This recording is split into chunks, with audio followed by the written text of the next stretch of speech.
Good morning, students. So, the next topic in the chapter physical and chemical changes are, you can see that there are sub terms which we are going to revise. You are familiar with this term, but just have some rough ideas, and we are going to study one by one these terms. So, open your book and see in your book, and now let's start these terms.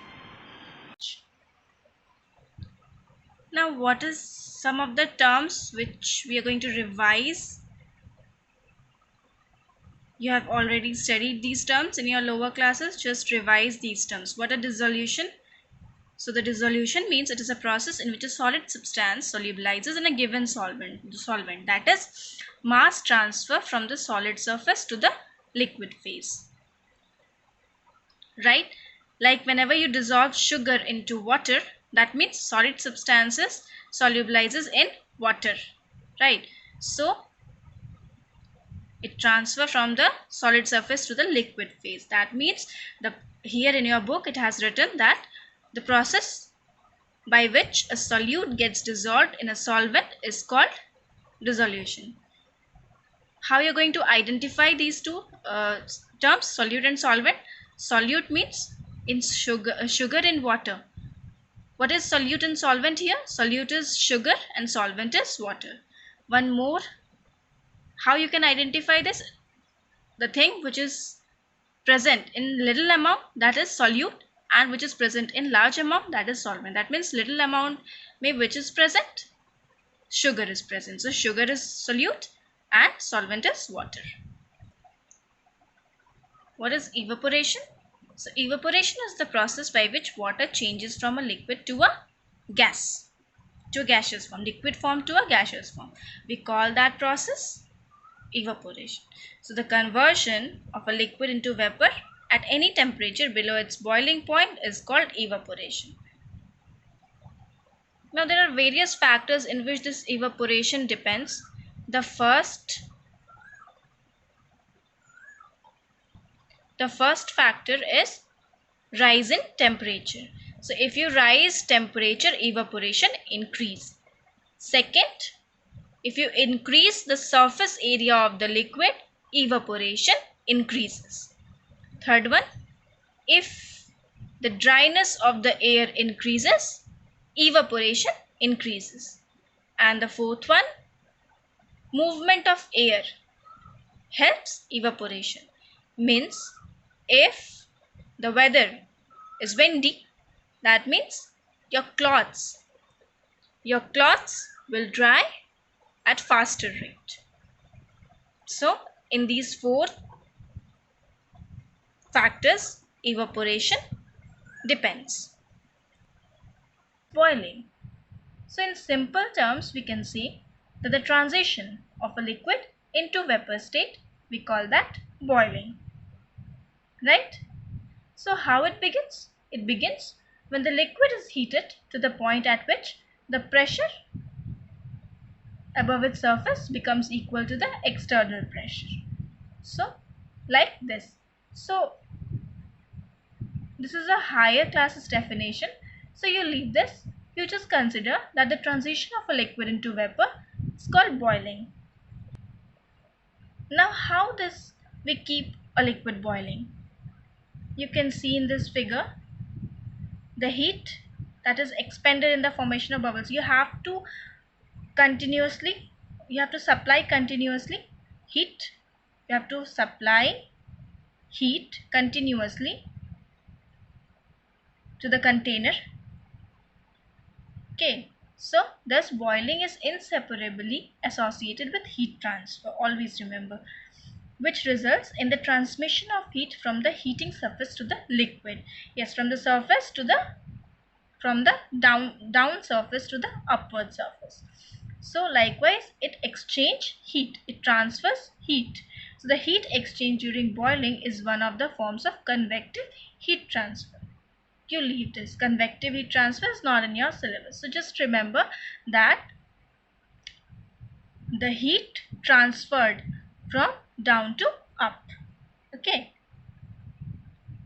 So here in the book it has written that the process in which the bubbles formed in a liquid which is being heated reach the surface, burst and allow the vapor to escape into the atmosphere is called boiling. So I hope you understood this boiling. Now condensation. Condensation, it is the process of a substance in which a gaseous state transforming into a liquid state, means the conversion of gaseous form to liquid form. We call this process condensation.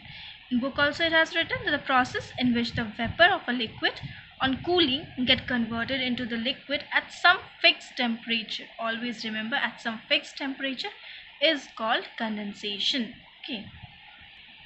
It is the reverse form of, no, it is the reverse of evaporation. In evaporation, what happened? Liquid changes into vapor. Here, vapor changes into liquid. So it is just the reverse form of evaporation. Okay. Now, what do you mean by freezing? As we have studied about just now, condensation, that vapor on cooling converted into liquid is called condensation. Freezing is when a liquid on cooling converted into solid at a fixed temperature is called freezing. So we know that water is cooled to 0 degrees Celsius. It freezes into ice when water. How 0 degrees Celsius can be there, will be there for water? If you freeze it, means if you keep water in your fridge, then it converts into ice in deep freezer, right? It will convert into ice. That means what? It can provide it at a temperature 0 degrees Celsius. So here it freezes into ice. Similarly, melting. Melting means what? Melting means, suppose if you are saying that we use this term daily, right? Like ice melts. Ice melts means what? Ice melts means ice is in the form of solid. It converts into liquid, means solid to liquid. So melting is the process in which a solid on heating gets converted into liquid at a fixed temperature is called melting. So when ice is heated, it melts at 0 degrees Celsius under normal atmospheric pressure. So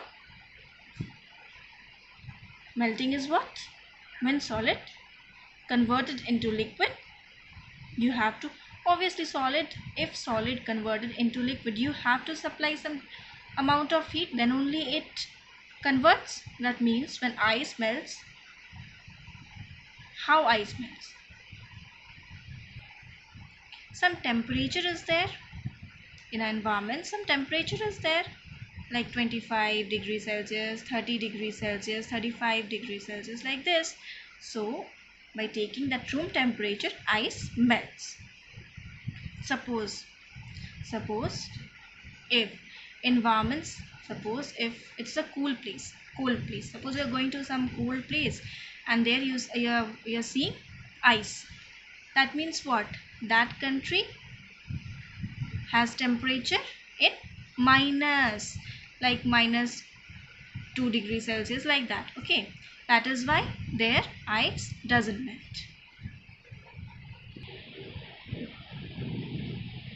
See, in this figure you can see a brown substance, right? A brown powdery substance. So this formation, this brown powdery material, the formation of this brown powdery material on the surface of iron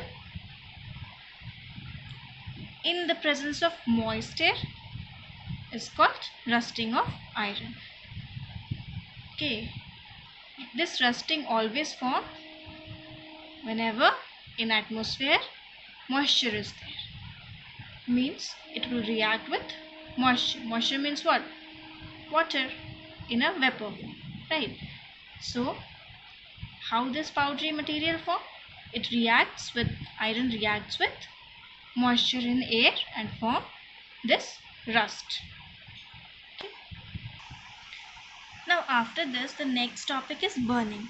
Burning, you all know that it is a reaction, it is a chemical reaction in which what happened? If you burn something, heat and light is formed.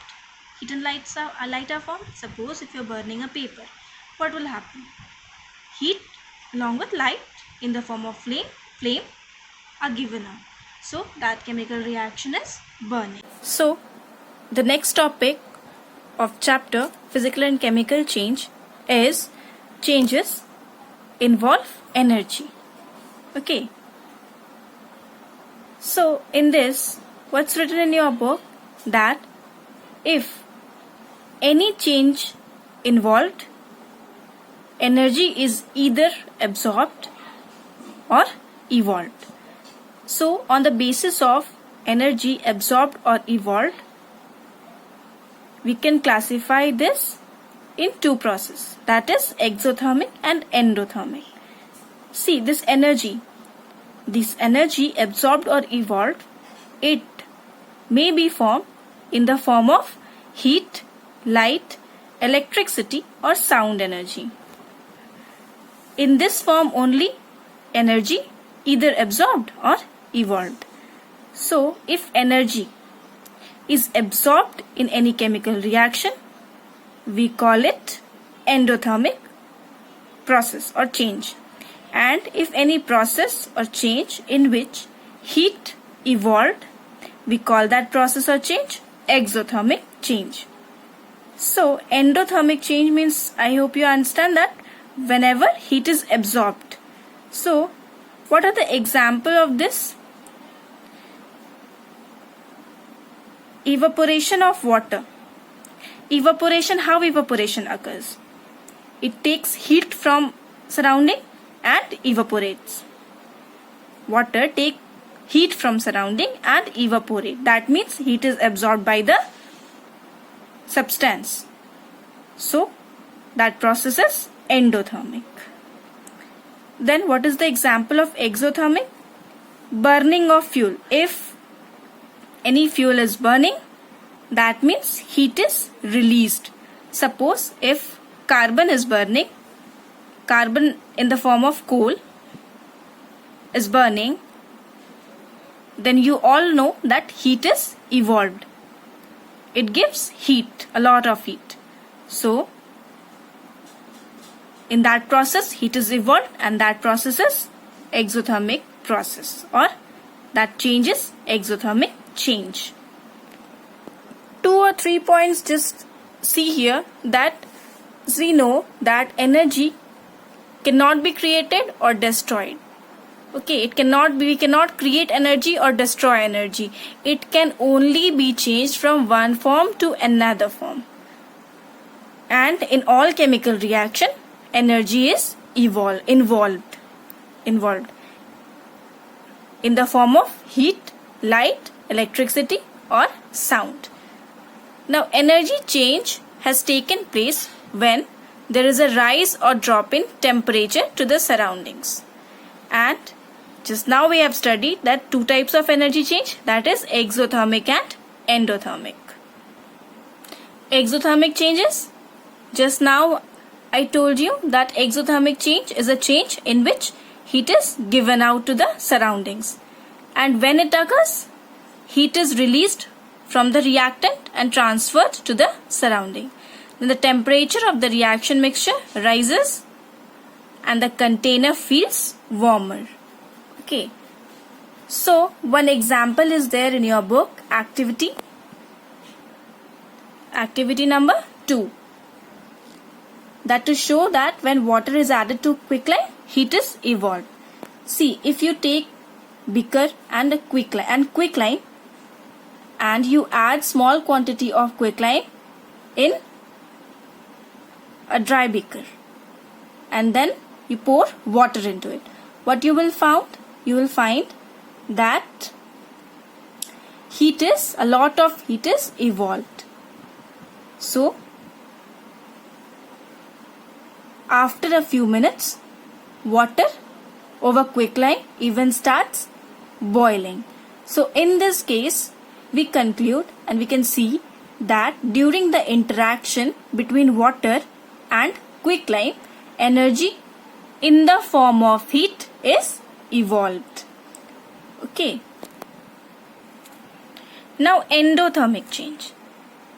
What is this change? Endothermic change, it is a change in which heat is absorbed from the surrounding. In this change, what occurs? Heat is absorbed and transferred from the surrounding to the reactant. The temperature of the reaction mixture falls and the container feels cooler. Two examples are given. Now, when ammonium chloride or urea is dissolved in water, energy is absorbed by the surrounding, from the surrounding. Then evaporation also causes cooling. We know that evaporation causes cooling. How? Because during evaporation, liquid absorbs heat from the surrounding. Hence, cooling sensation we can feel. Now, activity 3 you can see here. When ammonium chloride is dissolved in water, heat is absorbed. How we can do this experiment? You have to take ammonium chloride and test tube. Then you have to fill that test tube to 1/3 of water and you feel its temperature. Now what you will do? You dissolve about 10 grams of ammonium chloride into test tube. Now again you feel temperature of the test tube. You will feel that the test tube becomes colder. Why this happens? This happens because the energy needed for the dissolution of ammonium chloride is taken from the surrounding. Dissolution means ammonium chloride is dissolved in water, so that amount of energy needed for the ammonium chloride to dissolve in water is taken from the surrounding. This is why from the test tube and water, that is from the test tube and water in this case. So that is why ammonium chloride is dissolved in water and heat is absorbed to this reaction. So I hope you understand this activity. Now we are going to start our next topic, that is conditions favoring a chemical change. See, some certain condition favors a chemical change and you have some points which will tell you that these are the conditions which favor chemical change. So the first point is contact between the reacting substance. See, all the chemical reactions are examples of chemical change. So first condition is contact between the reacting substance. So when the reactants come in close contact, it will react. So we have to place the substance nearer. We have to place that in contact. Then only any chemical change occur. So for a chemical change to occur, the reacting substances should be brought in contact. Okay. So then the second point is medium. See, many chemical changes need medium, like water. Okay. Like for example, it's given that baking powder, that is sodium bicarbonate and tartaric acid. These compounds do not react in dry powder form. So, see, when you dissolve this substance in water, a vigorous reaction between the two takes place. But when this is in powder form, the reaction doesn't take place. So any chemical reaction require a medium. In this case, it requires water to react. Then the third point is heat. Some chemical change occur only on heating. Like in your book, example is given that iron powder and sulfur, if you mix it, it will not react. Then when this mixture, if you supply heat to it, it will react and form into iron sulfide and changes into iron sulfide. So in this reaction, heat, you have to supply heat for this reaction to occur. In this example, you can see in the screen When sulfur is heated in air, it changes to sulfur dioxide. The reaction or chemical change that takes place is written as, you see here, S plus O2 gives out SO2. So when the reactants are heated, these things are formed. Then light. Certain chemical reaction taking place only in the presence of light. Like photosynthesis is a very good example where you can easily understand about this condition light, that photosynthesis in green plants takes place only in the presence of sunlight. We have studied this, that photosynthesis in green plants takes place in the presence of sunlight. Then the next condition is photography. Photography is based on the effect of light on the chemicals coated on the photographic plate. So this is also a condition where chemical reaction takes place. Then the next condition is electricity. Some chemical changes can be brought with the help of electricity. If you supply electricity to a certain chemical reaction, then only that reaction takes place. So for example, when you pass electricity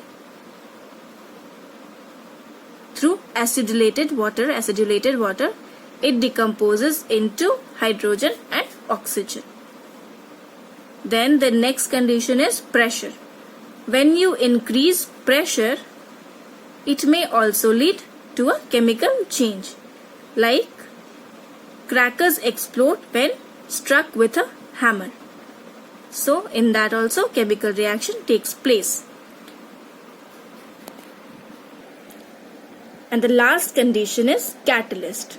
Catalyst, you know, that which increases the rate of reaction. Suppose any chemical reaction is not takes place at that faster rate, then if you introduce a catalyst into that chemical reaction, it takes place at a faster rate. So the presence of a suitable catalyst increases the rate of reaction. For example, what's given? The rate of decomposition of potassium chlorate increases, that is KClO2, increases when manganese dioxide, MnO2, is mixed with potassium chlorate.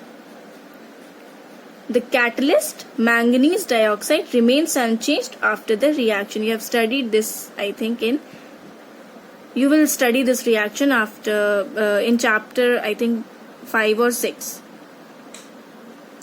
Okay, so here we conclude that these are the conditions of which favors a chemical change. Now you can see, so till now we have studied that there are many changes and we have classified those changes. Then what are the chemical changes we have studied? What are differences between physical and chemical changes we have studied? And here in the last topic we have studied that change, if change is evolved, we call that exothermic change, and if change is absorbed, we call that change endothermic change. So here we finish this chapter. Just go through it, read it, and if any queries or any problem is there, you ask me. Thank you.